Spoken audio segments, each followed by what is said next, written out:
Hi, I am Anna. I come from www.ntvforex.com.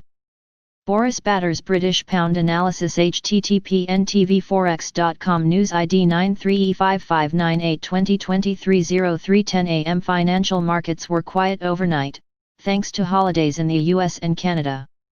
Over in Europe though, summer holidays appear to be ending abruptly as Brexit re-emerged from its long slumber to recapture the front pages. The British pound fell by nearly 1% overnight as UK Prime Minister threatened to walk away from negotiations by October 15, setting up a hard Brexit.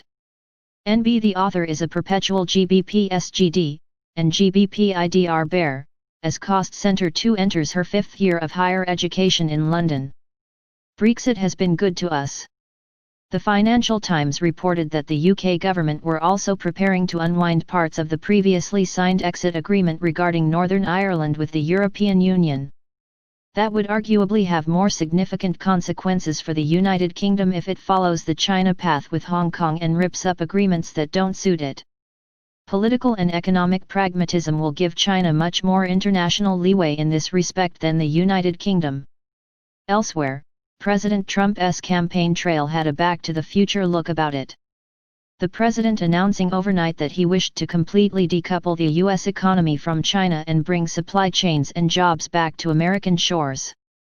We just need promises of $1 trillion infrastructure package, and the platform will be almost identical to his 2016 one. The announcements will not be market-moving in themselves, but further reinforces that US-China tensions are a known unknown and the new normal. After hours, US equity index futures continued to trade yesterday, with small gains eked out in overnight trading. That, and a lack of headlines, has set Asian equity markets up for a modestly, but positive, start to the day. With all the noise surrounding the use of short-term call options by SoftBank and the Robinhood massive to boost big tech stock prices, the holiday honeymoon may not last beyond Wall Street's return to work this afternoon. Closer to home, Japan household spending for July badly underperformed this morning, printing at 6.50% MOM. Japan Q2 GDP also underwhelmed, covering the height of the COVID-19 movement restrictions regionally.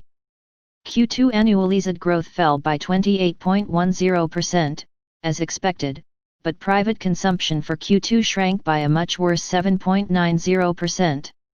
The fallout will be modest as Q2 now seems like an age away. What it highlights are the challenges Japan will face in its recovery. The household sector will not drive that. Instead, Japan Incorporated has everything on black 13 for a recovery in export markets, maintaining momentum. NBSP contrasting Japan's data with China's drives home that Asia's recovery will be an uneven one. The region will not grow in linear lockstep. The rest of the day's data releases are unlikely to be market-moving, with the US data exceptionally quiet. Germany's balance of trade will receive more attention than usual after industrial production faltered yesterday. European Union estimated GDP for Q3 is expected to fall by 12.10%. Arguably the German data is more critical. With so much optimism positioned for an EU recovery, a faltering of the Eurozone's engine room could add more corrective downward pressure on the euro. NBSP with a data vacuum in relative terms, markets will be vulnerable to headline-induced short-term swings. That includes Europe where Brexit, having been thankfully forgotten for so long, is now back on center stage.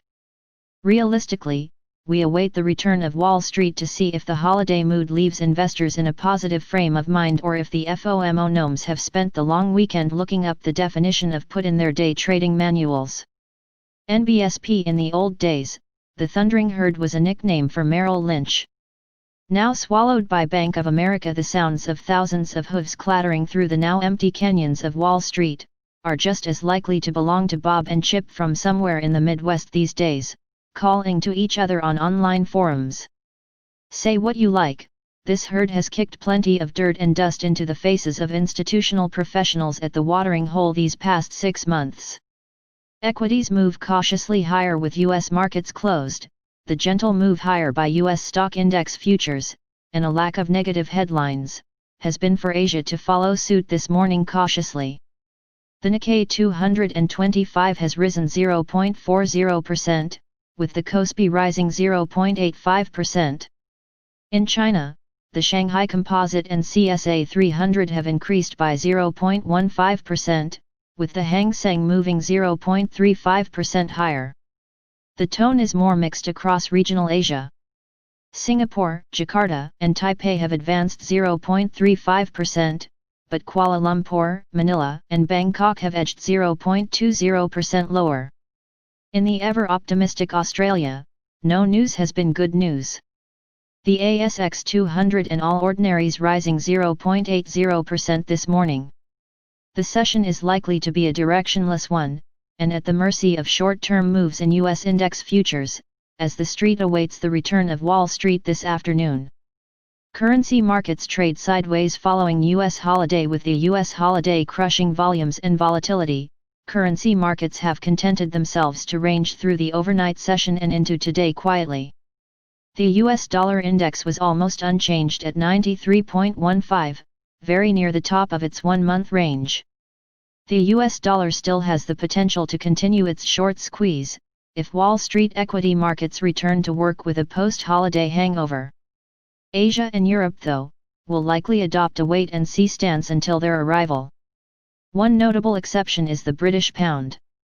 The UK Prime Minister's threat to leave with a Brexit deal on October 15 has unsettled markets which had almost priced out any Brexit risk.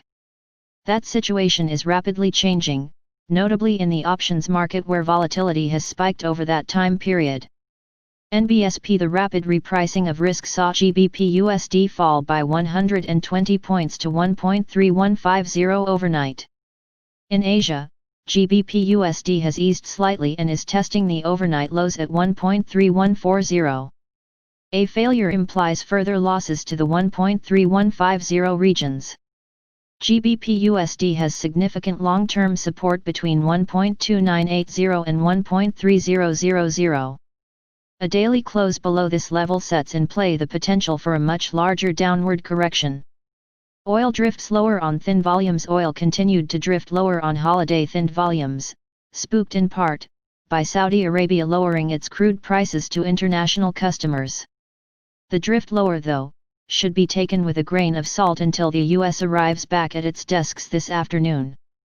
That said, the technical picture is starting to look ominous for oil. Brent crude fell 0.70% to $42 a barrel overnight, having tested two-month support at $41.40 a barrel overnight. A loss of this level this afternoon implies deeper losses with an initial target of $39.35, its 100-day moving average. DMA WTI fell by 0.90% overnight to $39.10 a barrel, having tested support at $38.60 a barrel in thin trading. A move through the overnight lows sets WTI up for further losses, initially targeting its 100 DMA at $436.35 a barrel. With immediate supply plentiful, worries over wavering OPEC compliance, a glut of speculative long positioning in the market, and the respective relative strength indexes not yet in oversold territory, the risks of a deeper downward correction remain the path of least resistance. Gold's consolidation continues, but downside risks increase. Gold eased lower by 0.30% to $1,928 overnight, with volumes thin due to the U.S. market holiday. Nevertheless, the pattern of the past 5 trading sessions has been one of lower highs each day with almost unchanged closes. NBSP gold appears set to test its 2-month support region between $1,900 and $1,920 an ounce. The jury is out, though, on whether additional downside risks remain. Investors are content not to chase the market and pick up gold on dips. Gold is also lacking strong downside momentum, even if the rallies are shallow in scope. Realistically, any further downside will require a spike in the US dollar and a deeper sell-off of stocks on Wall Street. At this stage, that is a known unknown. Subscribe our channel to receive the news as soon as possible. Thank you for watching. If you want to read real-time news, text messages to MT5 Expert Advisors page at https://m.me/mt5.expert.advisors.